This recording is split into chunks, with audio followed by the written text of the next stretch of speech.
আসসালামু আলাইকুম। এই ভিডিওতে আমরা দেখব স্টার ট্রেডার থেকে আপনারা কিভাবে ডলার উইথড্র করবেন। প্রথমেই আমরা স্টার ট্রেডার অ্যাপে যাব, গিয়ে প্রোফাইল অপশনটাতে যাব। নিচে যে প্রোফাইল অপশন আছে ওখানে গিয়ে উইথড্র অপশনে যাব। উইথড্র অপশনে গেলে আপনার এই আন্ডারস্ট্যান্ড এই অপশনটায় ক্লিক করে দিতে হবে। দেন আপনার উইথড্রল অ্যামাউন্টটা সিলেক্ট করতে হবে। আমি $100 দিলাম, মিনিমাম উইথড্রল $30। এরপর কন্টিনিউ দিয়ে দিব।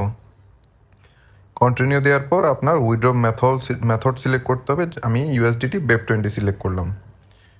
এরপর আমার বাইন্যান্সে যেতে হবে। বাইন্যান্সে গিয়ে আপনার ইউএসডিটি BEP20-র যে ওয়ালেট অ্যাড্রেস ওটা আমার কপি করতে হবে। বাইন্যান্সে যাওয়ার পর ডিপোজিট অ্যাসেট ইউএসডিটি, দেন বিএসসি বা BEP20-র অ্যাড্রেসটা আমি কপি করে নিলাম। কপি করে স্টার ট্রেডার অ্যাপে গিয়ে আমার ওয়ালেট অ্যাড্রেসে পেস্ট করে দিতে হবে। পেস্ট করার পর আমি সেভ করলাম, দেন সাবমিট করলাম। সাবমিট করার পর আমার আপনার নাম্বারে ওটিপি যাবে। ওটিপি দিয়ে ভেরিফিকেশন করার পর আপনার অ্যামাউন্ট আপনার খুব অল্প সময়ের মধ্যে